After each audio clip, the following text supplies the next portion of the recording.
Oh man, videos like this sometimes get me a bit stirred, get me a bit angry, but I hope you guys are all doing well. Hope you all enjoy several videos certainly around this topic and of course around CSGO throughout this week. So thank you all for stopping by. Today we talk about one of the more embarrassing entrances into Counter-Strike Global Offensive that I would say amongst a lot of organizations over the past few years who have entered and left the scene, this one is certainly an odd one at that. That being FunPlus Phoenix, a very well-known League of Legends organization. I'm sure many of you guys have maybe heard me say it. You know, they won Worlds last year, now entering CSGO. At the point of announcement with their first team they were going to sign, this was gigantic, albeit it's still gigantic, okay? It's still a huge move for the Counter-Strike scene to grow and ever and branch and kind of slowly branch into some Asian organizations. But with that, they were first going to sign the Heroic roster.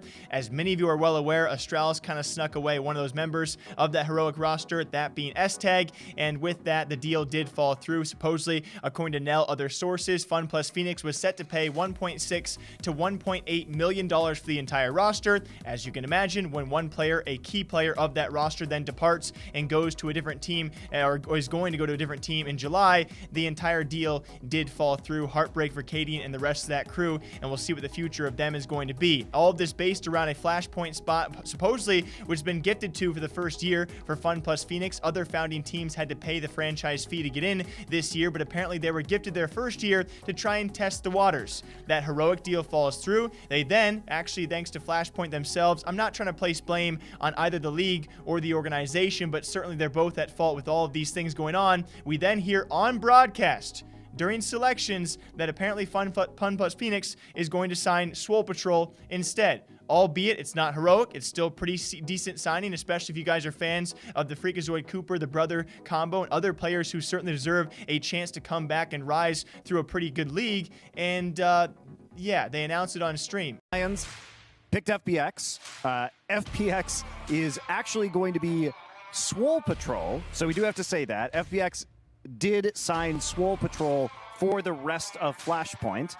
So they are currently coming in with only 15 playoff points. But then we find out, according to Cooper, they have not signed anything. So why are you somehow going to announce? Again, you really can't figure out who to blame entirely for this. Do you blame the organization? They had made no announcement. Do you blame the league? Because they certainly had some sort of information to maybe make them say that and make that bold statement. That deal has now also fallen through. According to yesterday, of course, by the time you guys watch it, I think a couple days ago now, over this past weekend, some super sad news for the Swole Patrol bros and the rest of that crew as well. Still a very, very well-liked group out there because that deal is now fallen through. They will still have ESL Pro League. Best of luck to them in the future. I'm sure I'll be talking about them shortly. Now we find out that Bad News Bears will be the final third team within a single try to enter the CSGO scene. We have FunPlus Phoenix setting a record for somehow, in some sort of manner, maybe not even officially, having hands on 3 different rosters, and Bad News Bears ends up being the Flashpoint team to play under the FunPlus Phoenix name.